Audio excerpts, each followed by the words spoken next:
Aujourd'hui, on continue la petite étude dans le livre de Philippiens. On a commencé ce livre-là il y a une couple de semaines. C'est sûr qu'on ne le fait pas de semaine en semaine. C'est à tous les 2, 3 semaines. Mais quand même, à chaque point qu'on va voir là-dedans, on va découvrir en scrutant un peu ce que l'apôtre Paul a dit aux Philippiens. On va découvrir au départ, du moins, la manière que Paul voit les choses, puis cette manière-là est très édifiante, puis c'est un modèle à suivre.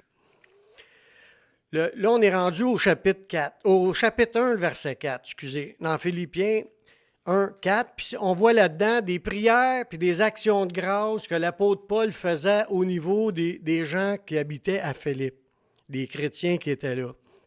Il dit, « Ne cessant dans toutes mes prières pour vous tous, de manifester ma joie au sujet de la part que vous prenez à l'Évangile depuis le premier jour jusqu'à maintenant. » Ce qu'on remarque, premièrement, que l'apôtre Paul, c'est un homme de prière. Puis ça, on va le voir dans une couple de versants en ligne, là. L'apôtre Paul, c'est un homme de prière, puis c'est un homme qui portait dans son cœur ses frères et sœurs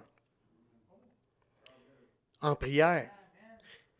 Puis ça, c'est un exemple, frères et sœurs, de quelqu'un qui a à cœur les gens, qui a à cœur l'Église, qui a à cœur les brebis du Seigneur. C'était quelqu'un qui avait vraiment un ministère important, premièrement parce qu'il était apôtre puis il était fondateur de ces églises-là, mais il les a pas juste fondées puis les laissait là. Il avait encore à cœur à ces églises-là, puis il continuait à prier pour eux autres, puis il se réjouissait encore de le progrès de ces gens-là.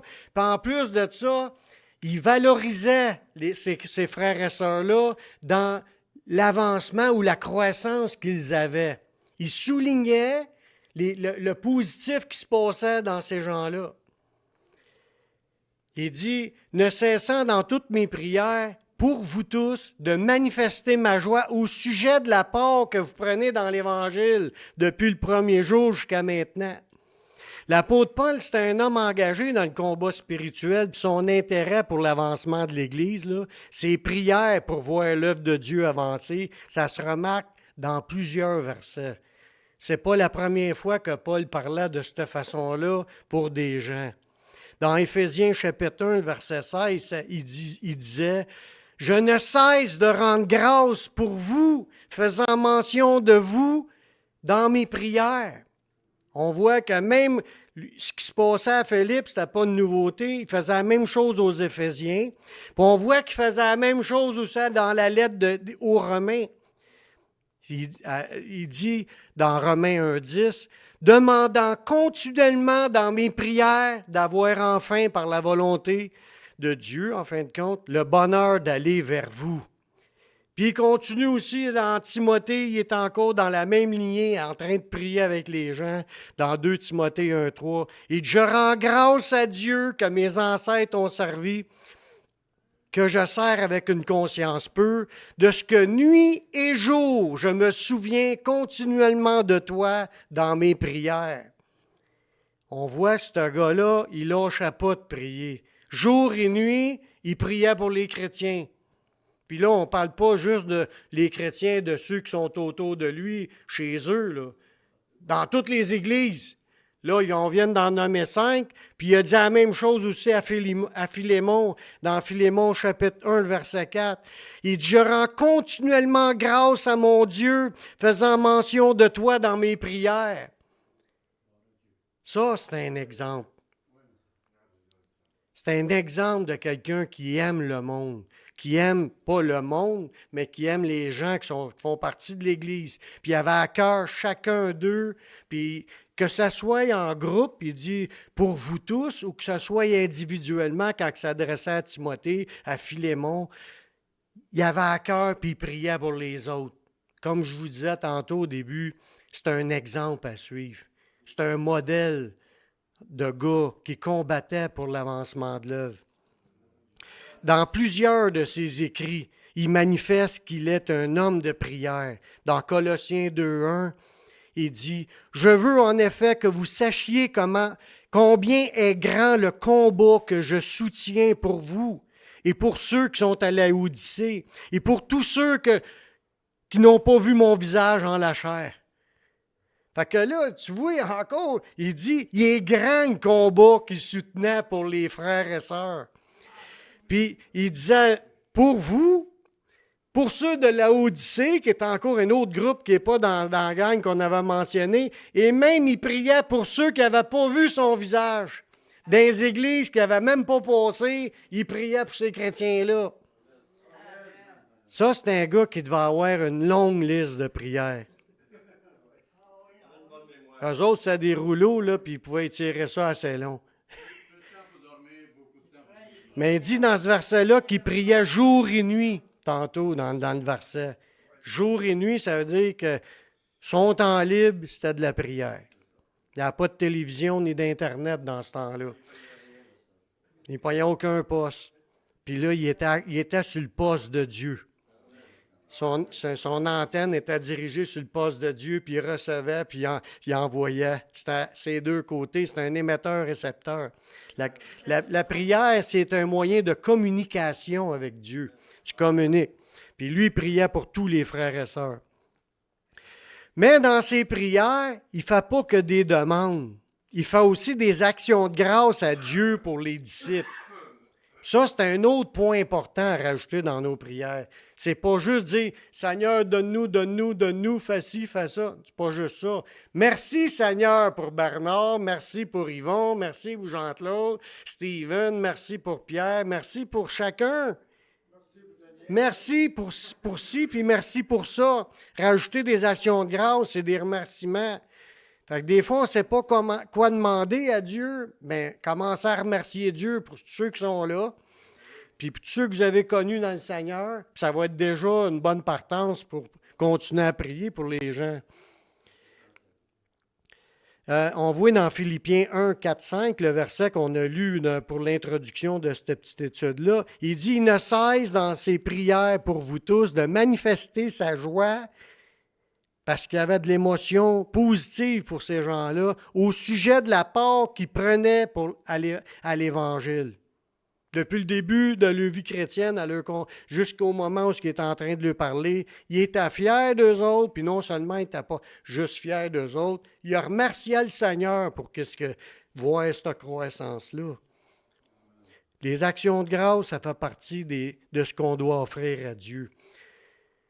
Ça dit offrir sans cesse à Dieu des actions de grâce, des requêtes, tout ça, des prières, des requêtes, des actions de grâce. Les actions de grâce, c'est des remerciements. À remercier Dieu pour les frères et sœurs. Il sait reconnaître ce qui est bon dans les autres.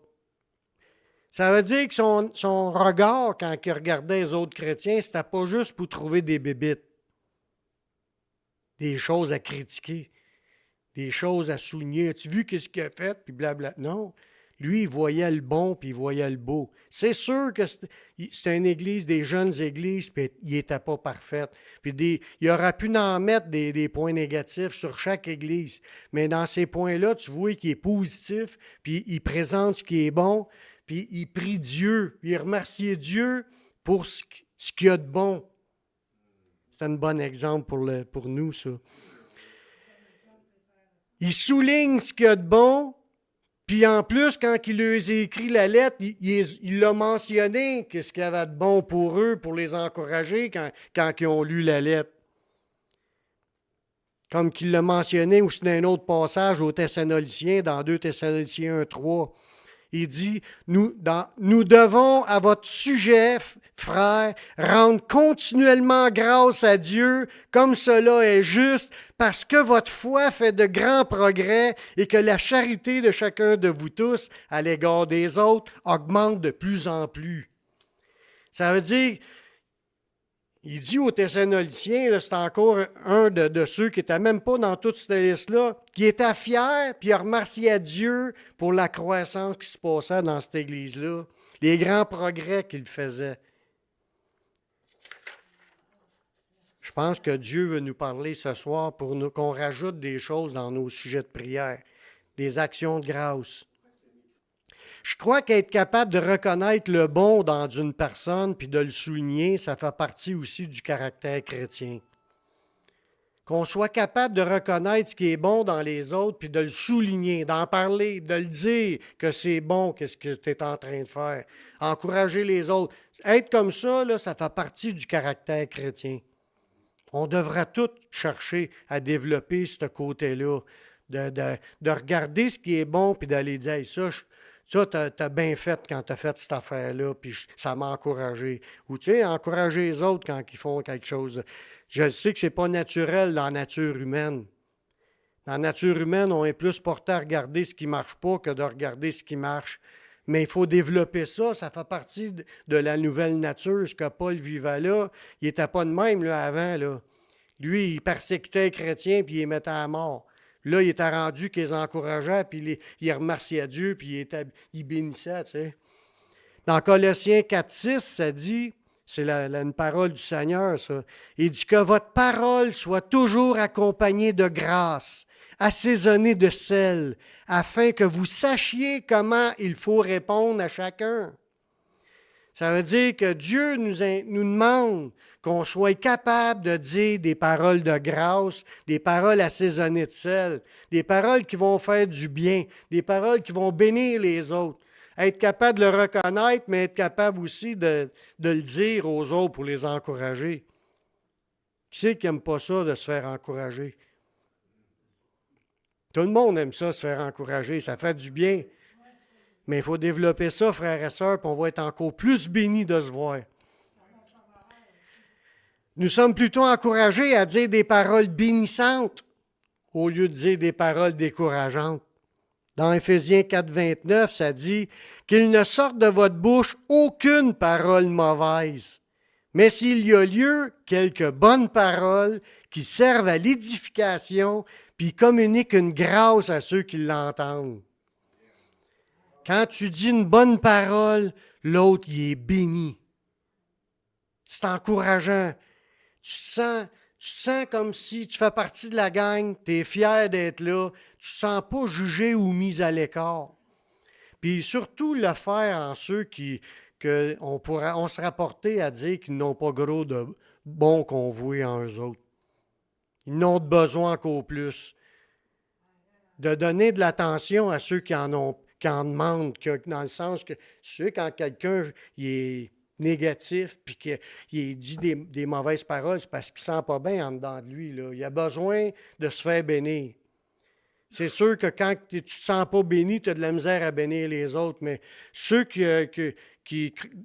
ont certains niveaux dans le Seigneur, là, on est, par la grâce de Dieu, on peut recevoir ce discernement-là qu'il nous donne des bonnes paroles pour l'encourager, pour le bénir. Cette personne-là va commencer à produire autre chose. Des bonnes paroles qui servent à l'édification, puis ça communique une grâce. Ça veut dire que la grâce de Dieu peut sortir de notre bouche pour bénir quelqu'un. Puis Dieu veut le faire. Il n'y a pas juste des prophéties que Dieu veut qu'on dise de notre bouche. Il n'y a pas juste des sujets de prière. Il veut qu'on dise aussi des actions de grâce à Dieu et des bonnes paroles aux autres.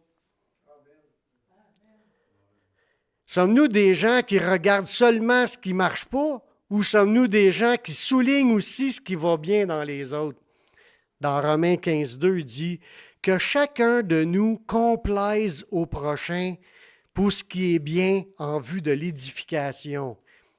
Complaire, là, c'est plaire, s'efforcer de plaire. En réalité, de chercher des paroles qui vont y faire du bien. Fait qu'il dit que chacun de nous cherche à avoir des paroles qui vont plaire au prochain en vue, dans le but là, que ça puisse l'édifier. Je vais vous lire un dernier passage, qui est le premier passage qu'on a lu tantôt, dans le passage de l'Épître aux Philippiens. Paul, il souligne sa joie envers les Philippiens en voyant leur implication pour l'avancement de l'œuvre de Dieu. C'est ce qu'il dit. Il dit « Ne cessant dans toutes mes prières pour vous tous de manifester ma joie au sujet de la part que vous prenez à l'Évangile. » Qu'est-ce que vous pensez que ça a pu produire dans leur cœur à ces gens-là qui prenaient déjà part à l'Évangile? Puis ils se font dire que ça l'a rendu joyeux de voir qu'eux autres, ils prenaient part.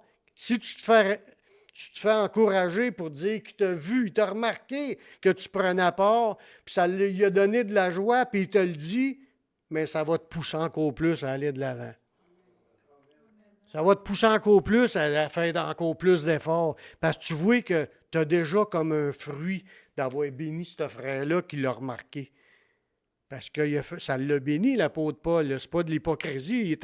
Il avait de la joie, lui, là, en voyant les chrétiens qui avaient un zèle pour l'œuvre. Fait que lui, il avait de la joie, il dit, eux autres sont encouragés, puis ils vont le faire encore plus pour bénir encore plus. C'est de même, ça marche. Puis si c'est le contraire, mettons, on se fait critiquer, pensez-vous que ça va lui donner du zèle pour continuer à aller de l'avant? C'est peut-être qu'ils vont tout balancer, puis ils vont se dire, mais là, c'est ça des chrétiens, tu sais, parce que c'est déjà arrivé. Voyons-nous du positif dans les frères et sœurs? On est-tu capable de voir du positif? Sommes-nous capables de souligner ce positif, puis de l'exprimer dans nos prières, et même aller le dire à eux-mêmes? C'est ça que le Seigneur veut nous amener à soir. Des prières avec des actions de grâce. Puis après ça, mais on peut commencer à se bénir les uns les autres dans ce que Dieu il va nous mettre devant nos yeux sur l'état des gens puis leur avancement dans le Seigneur. Amen.